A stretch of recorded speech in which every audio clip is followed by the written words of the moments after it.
The moment Dr. Sarah Chen stepped into her patient's bathroom, she felt an almost physical wave of something wrong. It wasn't only the sour, humid air that struck her like a curtain. It was the sense of stillness, the faint film that clung to every surface. The woman who lived here, 73-year-old Linda, was elegant and perfectly put together, her silver hair brushed smooth, her perfume subtle. She was the kind of patient who folded her towels precisely, who kept her home immaculate. Yet within 5 minutes Dr. Chen could tell that the very rituals Linda followed every morning and evening were quietly sabotaging her body's chemistry. The discovery was unsettling. 6 ordinary bathroom habits, the same routines millions of older women repeat without thinking, were destroying the skin's natural shield and feeding the bacteria that create odor. What unsettled Dr. Chen most was how invisible the process was. These women did not neglect themselves. They cared too much. They washed, polished, scrubbed, and perfumed their skin until nothing protective remained. Then they wondered why the scent of their bodies changed, no matter how clean they tried to be. Recent dermatology research confirms what Dr. Chen had long suspected. After menopause, more than 80% of women notice a subtle but persistent shift in their personal scent. It isn't about hygiene or vanity, it's chemistry. When estrogen declines, the skin loses oil, elasticity, and part of its acidic mantle. The friendly bacteria that once lived peacefully on the surface retreat, and the opportunists, those species that love warmth, moisture, and a slightly alkaline pH, rush to take their place. What follows is a faint musty, metallic, sometimes sour note that clings even to freshly washed skin. Most older women don't smell because they're unclean, Dr. Chen often tells her students. They smell because their protective barrier is stripped away by the very habits they believe keep them clean. She could point to 6 of them instantly, and that day in Linda's apartment she saw all 6 at once. The first was as mundane as it was universal, the humble washcloth and towel. In Linda's bathroom, 2 pale pink towels hung neatly from a single hook, slightly damp though it was mid-afternoon. On the sink lay a folded washcloth, soft from years of use. It smelled faintly of soap and something else, sweet, then sour, the odor of fabric that never truly dries. Dr. Tonand. Chen knew that a single square inch of that cloth, reused for days, could hold millions of multiplying bacteria. Age changes the rhythm of the skin. It sheds faster, produces less oil, and creates the perfect feast for microbes that thrive on warmth and humidity.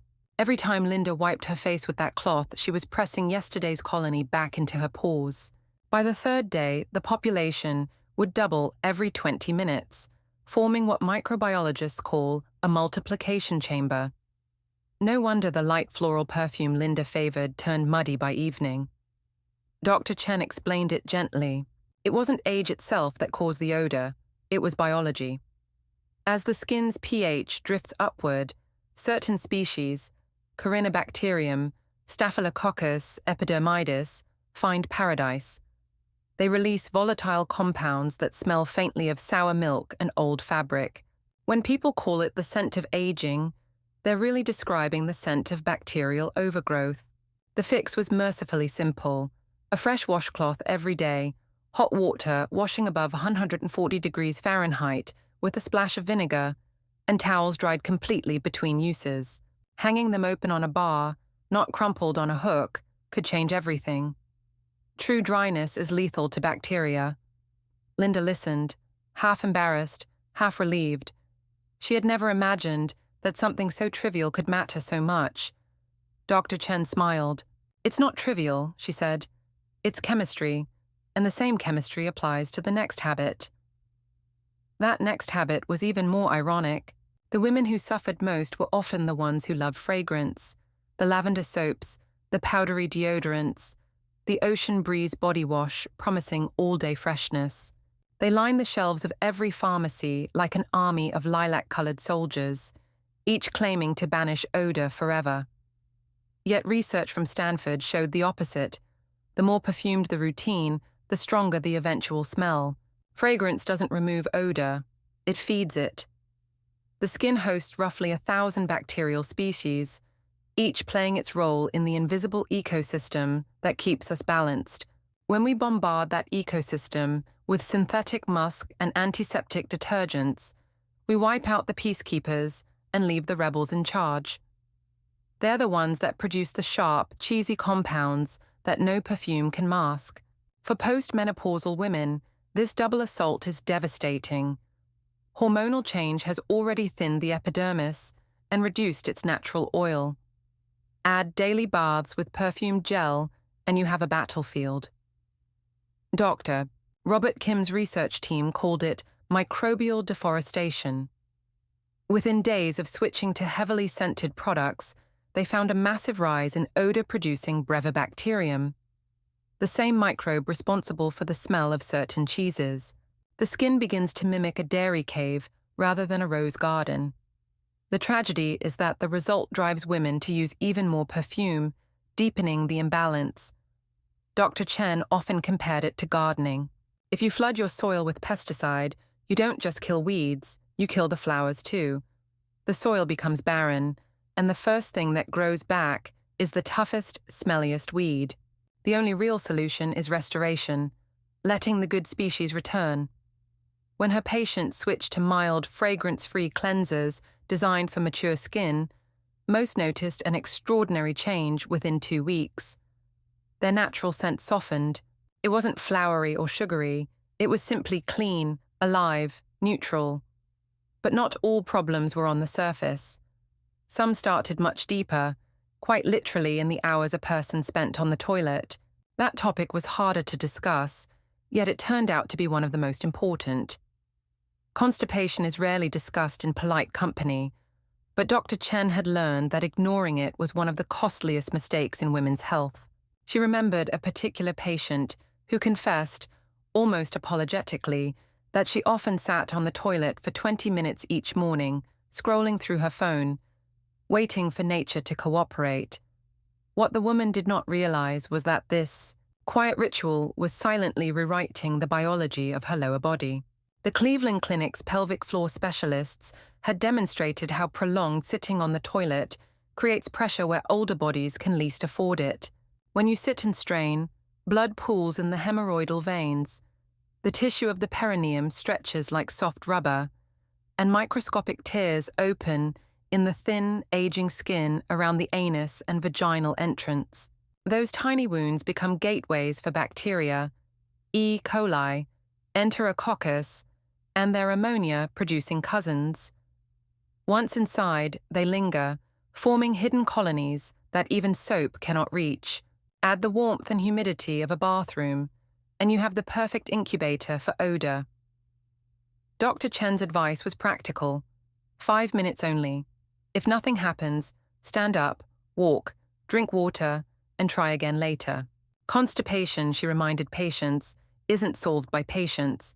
It's solved by hydration, fiber, and posture. A small footstool under the feet changes the angle of the colon, allowing the body to do what it was designed to do, without strain, without tearing, without the invisible leaks that feed bacteria for days afterward. No perfume or powder can mask a process that begins in the gut. Cleanliness after the toilet was another delicate subject. Most women believed they'd mastered it decades ago. Yet, when researchers used harmless fluorescent dyes to test wiping techniques, the results were astonishing. Even women who wiped front to back left microscopic traces of fecal matter in the folds of skin that deepen with age. Loss of flexibility, arthritis, fading eyesight, all conspired to make thorough cleaning physically difficult. And the drier, thinner skin of postmenopausal bodies made it far easier for bacteria to cling. Within hours, those cells multiply, releasing sulfur compounds and ammonia that combine into the distinct smell many mistake for the scent of old age. It is not age at all, it is biology and ergonomics. Dr. Tata, Chen described the solution not as luxury but as dignity. Use soft, unscented, moistened wipes, no alcohol, no perfume, just aloe or vitamin E, and a gentle patting motion instead of harsh rubbing. Finish by drying completely. For women with limited mobility, She recommended a bidet attachment or long-handled aid, small devices that quietly restore autonomy and true cleanliness. There was no shame in using tools. The only shame was suffering needlessly. The pattern repeated itself in countless homes. People fighting the body's chemistry instead of understanding it. Nowhere was that more evident than in what they wore closest to their skin. Underwear, to most people, feels like the most private of subjects and therefore the least questionable. If it looks clean and smells clean, it must be clean, except that under a microscope it never is. Dr. Patricia Williams's textile studies at New York University revealed numbers that could make even the most stoic reader wince. Within 4 hours of wear, an average pair of underwear accumulated more than 10,000 bacterial cells per square centimeter. After a full day, the count soared past 100 million. Age made the growth faster. Diminished estrogen changes vaginal secretions and bladder control. A trace of moisture here, a droplet of urine there, and the microorganisms celebrate. Synthetic fabrics, nylon, polyester, anything shapewear, were the worst culprits. They trap heat and sweat, turning each garment into a personal petri dish. Even high-end detergents could not rescue them, because softeners left a waxy coating that sealed bacteria into the fibers. The solution was not glamorous, pure cotton or bamboo if one wanted something silkier. 2 clean changes a day.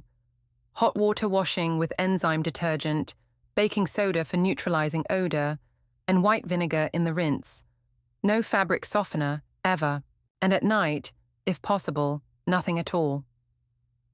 The simple act of sleeping without underwear allowed the area to breathe, reducing bacterial counts by up to 80%. Freedom and cleanliness, it turned out, were the same thing. Some of Dr. Chen's patients were startled by these details, others amused, but all listened most carefully when she spoke about the final, most destructive habit of all, the one born of fear. Fear of not being clean enough. Of all the rituals that betray the body, overwashing is the cruelest. 94% of older women, convinced that more soap means more purity, scrub the most delicate parts of themselves far too often. They do it out of discipline, out of dignity, out of the wish to stay fresh for their partners, or simply for their own comfort. But what actually happens is chemical vandalism. The vagina and the surrounding skin are self-regulating ecosystems designed to protect themselves through acidity and beneficial bacteria. Soap, especially antibacterial soap, destroys both. Within 3 days of daily washing, the natural lactobacillus population collapses and anaerobic species take over. Bacteroides, Peptostreptococcus, Mobiluncus, the same microbes responsible for the odor of decay. The smell of cleanliness becomes the smell of imbalance. The irony is that this crisis is entirely self-inflicted. The women wash because they notice an odor. The odor worsens because they wash.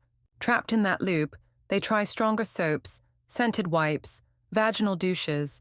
Each step strips away another layer of defense until even the tissues themselves start to burn. Dr. Chen's approach was radical only in its simplicity. Stop. Rinse once a day with warm water. No cloth, no soap, just your hand. Pat dry with a clean towel or use a cool hairdryer to remove lingering moisture. If a cleanser feels necessary, let it be a pH-balanced, fragrance-free product used sparingly on the outer skin no more than 2 or 3 times a week, never inside. The body knows what it's doing. When women followed these instructions, they were often stunned by how quickly their bodies recovered. Within a week, the irritation faded. Within 2, the odor was gone. One patient told Dr. Chen through tears, "I didn't realize how hard I'd been fighting myself." That sentence stayed with her. So much of aging, she thought, is not decay but misunderstanding. The quiet wars we wage against our own biology because no one ever taught us to listen. She began incorporating these lessons into every consultation, not as a lecture but as a story.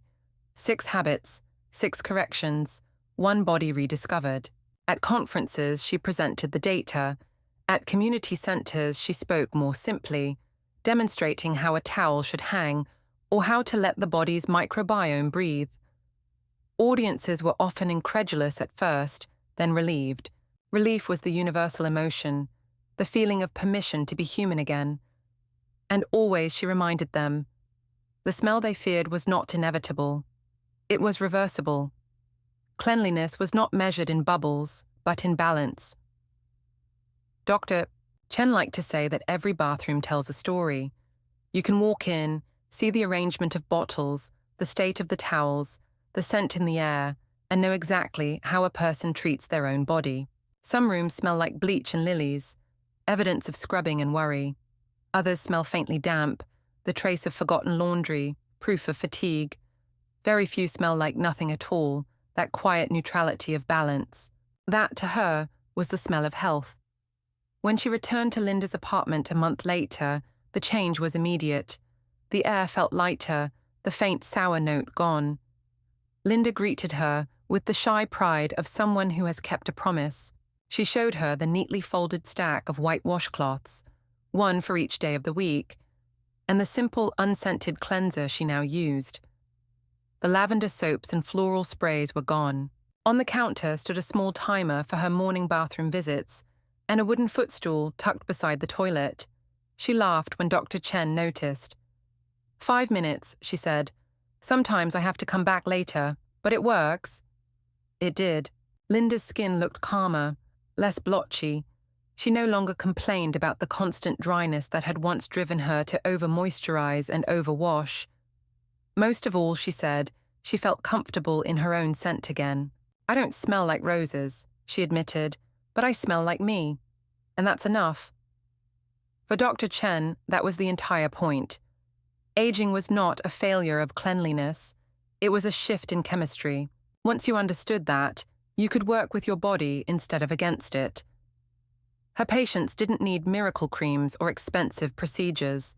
They needed knowledge about microbes, about water temperature, about cotton and vinegar, and the miracle of simply letting things dry. She began writing a guide for her students, something between a scientific paper and a conversation, titled The Hidden Ecology of Aging Skin. In it, she described how the microbiome of the body functions like a coral reef, countless organisms living in delicate cooperation, producing substances that protect their host. Destroy the reef with detergent, and the ocean turns cloudy and lifeless. Leave it alone, and it cleans itself. The same was true for skin. Each habit she identified, the reused washcloth, the scented soap, the long session on the toilet, the careless wiping, the synthetic underwear, the obsessive washing, was a small pollution event. None catastrophic on its own, but together enough to tip the balance of the entire ecosystem. The more she studied the subject, the more she realized how cultural the problem was. Society had taught women, especially older women, to be afraid of their own natural scent. Advertising equated freshness with sterility, purity with perfume. For generations, women had internalized the message that the clean body must smell of something else: flowers, fruit, the sea. Dr. Chen thought that was a tragedy. The smell of clean skin, she wrote, is the smell of life itself. It's subtle, warm, and human. It's the scent of belonging to the world. Her seminars grew popular, not because she promised beauty, but because she restored dignity. She talked about the chemistry of aging without euphemism, with humor and compassion. She told stories about soldiers in field hospitals, whose wounds healed faster when the nurses stopped sterilizing every inch of skin and let the body's natural defenses recover. She told the story of her own grandmother, who lived to 94 and bathed with nothing but warm water and a coarse cotton cloth that she boiled each evening. The old woman never used perfume, yet her grandchildren remembered her as smelling of sunlight and clean linen. That memory, Dr. Chen believed, was more accurate than any laboratory result. Over time, she began to see her work less as medicine and more as reconciliation. The human body, she often said, doesn't age in isolation. It ages in relationship, with its microbes, its environment, its daily habits. To heal it, you don't declare war on time. You make peace with biology. You dry your towels properly. You use soap sparingly. You let air and light do part of the work. Simple acts, repeated daily, quietly return the body to balance. In interviews, she was sometimes asked whether she could truly separate science from superstition in such matters. She always smiled. "There's nothing mystical about bacteria," she would reply. "They just want a stable home. Give them that, and they will take care of you." Linda's case became one of her favorite examples. Months after their first meeting, she wrote to Dr. Chen, "You taught me to stop fighting my body. I feel like I got 10 years of comfort back." It was a small victory, invisible to the outside world, but to Dr. Chen, it mattered more than any publication. Comfort, she thought, was the real measure of health, the quiet assurance that your body no longer feels like an enemy. The story spread, health magazines picked it up, and suddenly journalists were writing about the 6 habits that secretly make older women smell bad. The headlines were crude, but the message was finding an audience. Readers discovered that aging didn't have to mean surrendering to unpleasantness. It meant learning new chemistry. Dermatologists began teaching about the skin microbiome in geriatric clinics. Manufacturers introduced unscented, pH-balanced cleansers labeled microbiome-friendly. It was, in its small way, a revolution born in a bathroom. Dr. Chen continued her home visits for years, long after she could have retreated to research alone. She liked the intimacy of them, the conversations over tea, the glimpse into how people truly lived. She would stand beside a patient's sink, point to the washcloth, the soap dish, the shelf of products, and explain what was happening at the microscopic level. She spoke not in warnings, but in metaphors. "Your skin is a garden," she would say. "Don't flood it with chemicals. Water it, let it breathe, let the sun touch it. The garden knows how to bloom." In quiet moments, she thought about how much of medicine was simply education. No one had ever told these women that the body changes after 50, that sweat composition shifts, that hormones alter the very smell of the skin. Instead, they were left to interpret the new scent as failure or shame. Knowledge dissolved that shame like soap dissolving grease. Her last lecture on the subject ended with a simple line that drew a long silence from the room. "Cleanliness is not the absence of smell, it's the presence of balance." Then she thanked her audience and left them with a list of small tasks. Air your towels, drink your water, change your cotton, trust your body. They weren't prescriptions, they were invitations to peace. When she got home that evening, she opened her own bathroom door and breathed in. There was no perfume, no sharpness, just the faint scent of warm air and dry linen.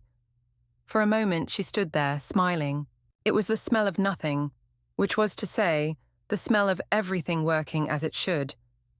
If this story helped you understand your body a little better, don't keep it to yourself. Share it with a friend, a mother, a sister, anyone who deserves to feel comfortable in her own skin again. And if you'd like to learn more science-based, practical ways to keep your body healthy and balanced as you age, make sure to subscribe to the channel, click the like button, and turn on the notification bell so you never miss our next video. We read every single comment, so tell us, which of these habits surprised you the most? Have you noticed changes in your skin or your body chemistry over the years? Your story might be exactly what someone else needs to hear today. Thank you for watching, for caring about your health, and for being part of this growing community of women who choose knowledge over fear. Stay curious, stay kind to your body, and we'll see you in the next episode.